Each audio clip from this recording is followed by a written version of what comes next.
Հարուսյակ Մանավազյան։ Կեն Սարգսյան, ինձ հետաքրքիր է հաշվետու ժամանակաշրջանում քանի քաղաքացի է ձեռք բերել քաղաքացիություն եւ քանիսն են հրաժարվել ՀՀ քաղաքացիությունից, նաեւ ձեռք բերված քաղաքացիների քաղաքացիության մեջ որքան մասն են կազմում Լեռնային Ղարաբաղից տեղահանվածների քանակը։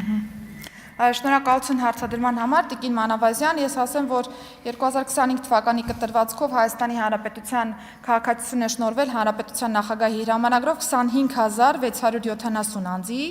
որից 19367-ը եղել են Լեռնային Ղարաբաղից բռնի տեղահանված մեր հայրենակիցները, ինչ վերաբերում է ընդհանուր պատկերին, ես ուզում եմ փաստել, որ մենք քաղաքացիության շնորհման աճ ունենք ի համադրություն 2024 թվականի, որովհետև հատկապես այլ երկրների քաղաքացիները ազգությամբ հայերը, Ղարաբաղից տեղահանված մեր հայրենակիցները դիմում են եւ բավական մեծ տեմպով արդեն 2025 թվականին քաղաքացիության շնորհման process են ապահովել, դադարը անցած տարվա կտրվածքով եղել է 4367, ես ասեմ, որ վերջին տարիներին մենք չենք նկատում կտրուկ անկում կամ կտրուկ ավելացում դադարների, որպես կանոն 4000-ի շուրջ է տատանվում մեր ընդհանուր վիճակագրությունը, բայց քաղաքացիության շնորհման տեսանկյունից գնալով ավելացում ունենք, սա թույլ է տալիս փաստելու, որ Հայաստանի Հանրապետությունը գրավիչ պետություն է դառնում թե ազգությամբ հայերի համար, որոնք այս պահին չունեին Հայաստանի Հանրապետության քաղաքացիություն, եւ թե նաեւ Ղարաբաղից տեղահանված մեր հայրենակիցների եւ օտարերկրյա այլ պետության ներկայացուցիչների համար։ Համեցեք արձագանք։ Տիկին Սարգսյան, օգտվելով այս հնարավորությունից կխնդրեմ նաեւ ծանուցման, որպես ծանուցում այն քաղաքացիների, ովքեր ուզում են ձեռք բերել Հայաստանի Հանրապետության քաղաքացիություն ունենան, իրենք ընթացակարգերից շատ հաճախ տեղյակ չեն եւ մեզ բոլորիս գրեթե գրում են եւ հարցնում են ընթացակարգերի վերաբերյալ որոշակի հարցեր են տալիս, կան հատուկ դեպքեր կամ ինչ որտեղից պետք է սկսեն, ինչպես պետք է անեն, եթե կգտնեք հարմար հիմա քաղաքացիներին, այսինքն բոլորին իրազեկվելու համար տեղեկացնենք եւ եթե ունեք հիմա որևէ թվային ցուցանիշ, այս տարվա արդեն ոչ թե 25 թվականի, այս տարվա 3 ամիսների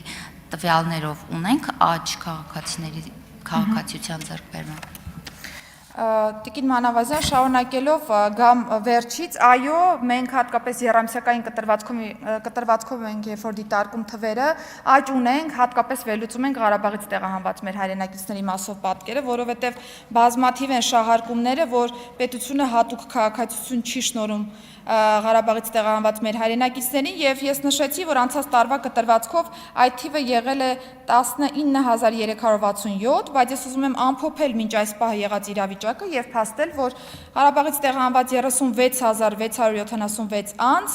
ըստ էության ձեռք է բերել Հայաստանի Հանրապետության քաղաքացիություն, որից մի հատվածը բնականաբար եղել է անձնագրավորման ռեժիմով, մնացյալ մասը նախագահի հրամանագրով եւ փաստեմ, որ տեղահանված անչափահասներ ընդհանուր առմամբ եղել են 28000-ը, որից 12000-ն արդեն իսկ անձնագրավորման եղանակով ստացել է Հայաստանի Հանրապետության քաղաքացիություն։ Այսինքն, եթե կիսամյակը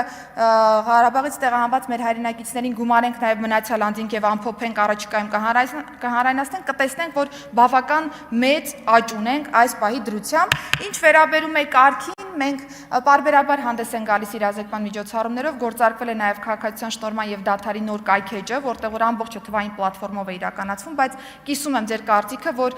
process-ում դեռ չենք հասել հանրային իրազեկման այնպիսի մակարդակի, որ որևէ հարց չլինի եւ անդադ քաղաքացիները չփորձեն պարզաբանումներ փնտրել, բայց ձեր դիտարկումը նկատի ունենալով առաջիկա օրերին ավելի ամփոփ հանդես կգանք իրազեկման միջոցառումներով։ Շնորհակալ եմ։